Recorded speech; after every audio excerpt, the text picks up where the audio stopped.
সুপ্রিয় শিক্ষার্থীরা, আমি আজকে তোমাদের সামনে আরো কিছু গুরুত্বপূর্ণ যুক্তবর্ণ দেখানোর চেষ্টা করছি। বাংলা ভাষায় গুরুত্বপূর্ণ কিছু যুক্তবর্ণ রয়েছে, সেগুলো ছেলে মেয়েদের কাছে অনেক কঠিন মনে হয়।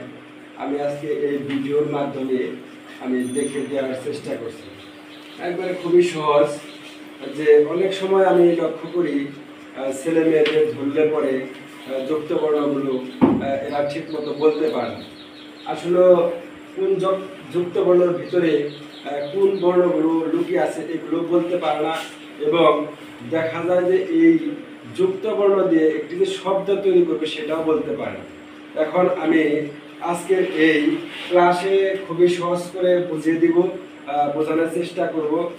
যেমন আমি প্রথমে একটি যুক্তবর্ণ লিখেছি, এখানে ট যুক্ত, এখানে একটি যুক্তবর্ণ আছে, এটা হলো ট যুক্ত। বিশ্লেষণ করে দেখিয়েছি এটা যুক্তবর্ণের নাম, ঠিক আছে। এটা অনেক সময় ধরলে পরে বলতে পারে না এটার ভিতরে কি আছে, অনেকে র ফলা বলে থাকে, কিন্তু আসলে এটা হলো ট যুক্ত। এটা দিয়ে আমি আবার যুক্তবর্ণ শব্দ তৈরি করেছি। যেমন এইখানে কি আছে, অট্টালিকা এবং অট্টহাসি। আবার আমার দ্বিতীয়টি হচ্ছে কি, দ্বিতীয়টি হলো এখানে একটি যুক্তবর্ণ রয়েছে, এই যুক্তবর্ণের মধ্যে কি আছে সেটা অনেকে বলতে পারে না, অনেক ছেলে মেয়ে গুলিয়ে ফেলে। দেখা যায় আমার নর মধ্যে দুইটি আছে, একটি হলো দন্ত ন আর একটি হচ্ছে মূর্ধন্য ন। তো এখানে হ যোগ দন্ত ন, এটা দিয়ে আমি শব্দ তৈরি করেছি যে মধ্যাহ্ন সায়াহ্ন। তারপরে আরেকটি যুক্তবর্ণ রয়েছে এখানে, সেই যুক্তবর্ণের মধ্যে রয়েছে হ যোগ মূর্ধন্য ন, ঠিক আছে। এখানে এই যুক্তবর্ণ দিয়ে আমি শব্দ তৈরি করেছি অপরাহ্ন এবং পূর্বাহ্ন। তারপরে 4 নম্বরে আমি আরেকটি যুক্তবর্ণ লিখেছি। এখন এই যুক্তবর্ণের মধ্যে কোন কোন বর্ণ আছে অনেক সময় ছেলেমেয়েরা বলতে পারে না।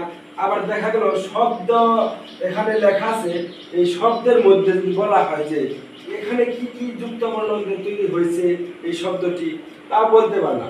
তাহলে আমার দুই দিকে সুবিধা, এই দিকেও সুবিধা, আবার এই দিক থেকে যদি এই দিকে আনি সেটাও সুবিধা। তাহলে এখানে এই যুক্তবর্ণের ভিতরে রয়েছে ত যোগ থ, এটা হলো উত্থান এবং উত্থাপন। পঞ্চম যুক্তবর্ণের মধ্যে রয়েছে কি, এখানে যে এখানে আমি একটি শব্দ লিখেছি, দেখা যাচ্ছে মাহাত্মা, মহাত্মা আর হলো মাহাত্ম। এটা হলো মহাত্মা আর হলো মাহাত্ম। মহাত্মা এই যে যুক্তবর্ণ দিয়ে একটি শব্দ তৈরি হয়েছে। যদি বলা হয় ছেলে মেয়েদের যে এখানে কি কি যুক্তবর্ণ রয়েছে বলতে পারে না, এখানে সহজ করে দেওয়া হয়েছে, একবারে বুঝে দেওয়া হয়েছে ত যুগ ম, মহাত্মা আর হলো মাহাত্ম। তারপরে আছে কি আবার ষষ্ঠ, অর্থাৎ 6 নম্বরে আছে একটি যুক্তবর্ণ, এখানে রয়েছে ক যোগ দন্ত স, ক যোগ দন্ত স। এটা দিয়ে আমি শব্দ বানিয়েছি বাক্স এবং কক্স বাজার, বাক্স এবং কক্স বাজার। দেখা যায় ছেলে মেয়েরা এটা লিখতে গেলে অনেক সময় র ফলা লিখে ফেলে। র ফলা আর হলো ওই দন্ত স, দুইটা বর্ণের মধ্যে কিন্তু অবশ্যই পার্থক্য আছে, এটা খেয়াল রাখতে হবে আমাদের।